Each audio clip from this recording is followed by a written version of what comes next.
warahmatullahi wabarakatuh. Saya Octavia NIM 329236. Baiklah, saya akan menjelaskan materi tentang teori produksi Islam. A. Konsep teori produksi Islam. Produksi adalah menambah nilai guna suatu barang. Kegiatan kegunaan suatu barang akan bertambah bila memberikan manfaat baru atau lebih dari bentuk semula. Dalam konsep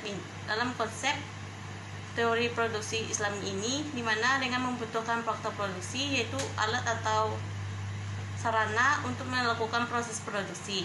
Kegiatan produksi merupakan mata rantai dari konsumsi dan distribusi. Kegiatan produksilah yang menghasilkan barang dan jasa, kemudian dikonsumsi oleh para konsumen. Dalam teori produksi Islam ini menghasilkan sesuatu yang halal yang merupakan akumulasi dari semua proses produksi, mulai dari sumber bahan baku sampai dengan jenis produk yang dihasilkan, baik berupa barang maupun jasa. Sekian dari saya. Baiklah, bismillahirrahmanirrahim. Saya akan melanjutkan presentasi, yaitu bagian B, teori perilaku produsen Islam. Teori perilaku produsen Islam ialah menciptakan suatu barang dan jasa. Seorang produsen tidak hanya memperhatikan apa yang menjadi kebutuhan manusia, tetapi produsen juga harus memperhatikan halal dan haram suatu produk agar tidak merusak moral konsumen.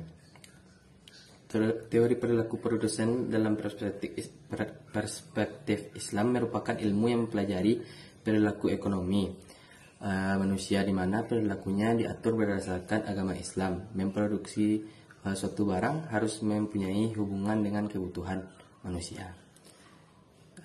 Sekian. Saya Dr. Prayagah NIM 321930 akan melanjutkan materi kami, yaitu pada bagian C, biaya produksi. Biaya produksi adalah biaya yang harus dikeluarkan oleh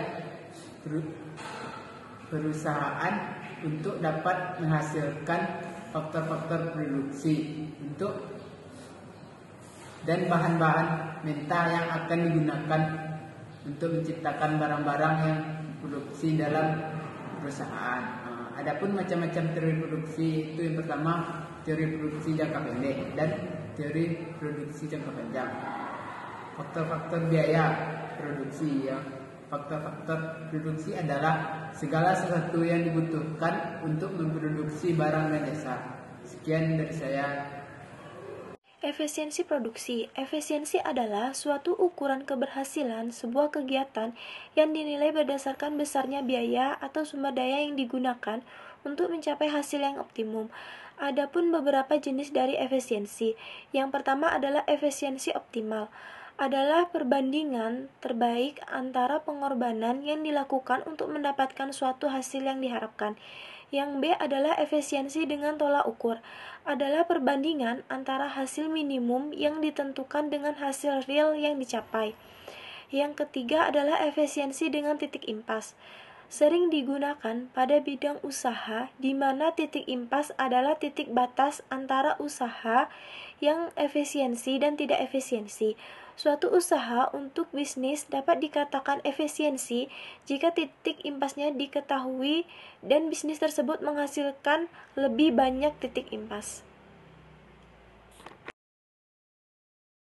Baiklah, saya Celia akan melanjutkan materi selanjutnya, yaitu skala ekonomi. Skala ekonomi merupakan fenomena turunnya biaya produksi per unit dari suatu perusahaan yang terjadi bersamaan dengan meningkatnya jumlah produksi. Skala ekonomi terjadi tatkala biaya total rata-rata jangka panjang menurun bersamaan dengan meningkatnya jumlah output. Ketika produksi semakin tinggi, maka akan mengakibatkan suatu perusahaan menambah kapasitas produksinya, dan pertambahan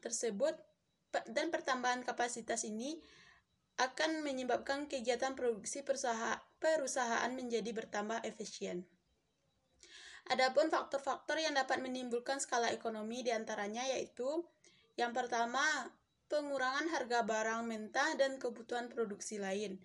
Yang kedua, spesialisasi biaya produksi atau ataupun biaya-biaya tetap dalam proses produksi. Yang ketiga, kemungkinan produk samping diproduksi. Yang keempat, mendorong perkembangan usaha lain. Selanjutnya, jenis-jenis skala ekonomi. Yang pertama, skala ekonomi meningkat, yaitu ketika terjadi peningkatan dalam skala produksi perusahaan yang mengakibatkan biaya rata-rata yang lebih rendah. Yang kedua, skala ekonomi konstan, yaitu ketika biaya rata-rata dan skala produksi tidak berubah atau tetap. Yang ketiga yaitu skala ekonomi menurun, yaitu ketika peningkatan skala produksi perusahaan mengakibatkan biaya rata-rata yang lebih tinggi. Baiklah, saya akan melanjutkan pembacaan materi konsep produksi konvensional. Salah satu ekonom barat yang terkemuka ialah John Maynard Keynes. Keynes berpendapat bahwa kegiatan produksi dalam pemilihan faktor-faktor produksi masih dapat dilimpahkan kepada pihak swasta.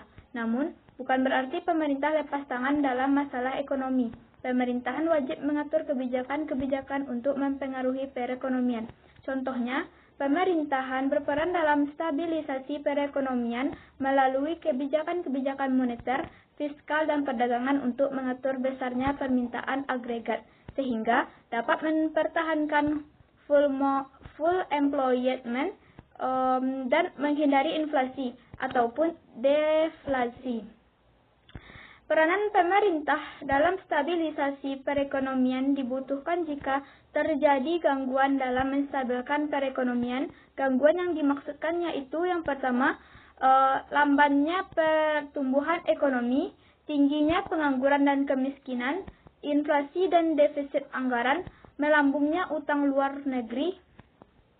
Menurut Keynes, tujuan dari suatu produksi adalah untuk memuaskan konsumen. Waktu yang telah dihabiskan terkadang mengeluarkan biaya oleh konsumen dan pembelian output oleh konsumen akhir. Sekian, terima kasih. Baiklah, saya Vera Rahmawati, NIM 321924. Saya akan melanjutkan penjelasan materi selanjutnya, yaitu tentang perbandingan konsep produksi Islami dan konvensional. Saya akan membahas tentang konsep produksi Islami. Konsep produksi dalam Al-Quran memiliki arti sebagai bentuk usaha keras dalam pengembangan faktor-faktor sumber produksi yang diperbolehkan. Tujuan produksi menurut Islam adalah untuk menciptakan maslahah yang optimum bagi konsumen atau bagi manusia secara keseluruhan. Dengan maslahah yang optimum, maka akan tercapai falah yang merupakan tujuan akhir dari kegiatan ekonomi sekaligus tujuan hidup manusia. Manfaat produksi untuk produsen yaitu ada secara langsung dan ada juga secara tidak langsung. Manfaat produksi bagi produsen secara langsung yaitu mendapatkan laba dan maslahat. Kemudian yang secara tidak langsungnya yaitu produsen hanya mendapatkan maslahat, yakni mendapatkan manfaat dan berkah. Selanjutnya yaitu produksi yang diharamkan dalam ekonomi Islam, yaitu yang pertama, investasi harta dengan membahayakan masyarakat. Kemudian riba, jual beli yang tidak jelas atau bisa disebut dengan gharar. Kemudian investasi, pungutan pajak untuk menghasilkan uang, pencurian, perampasan, suap, menimbun, dan juga perjudian. Sekian penjelasan dari saya, terima kasih.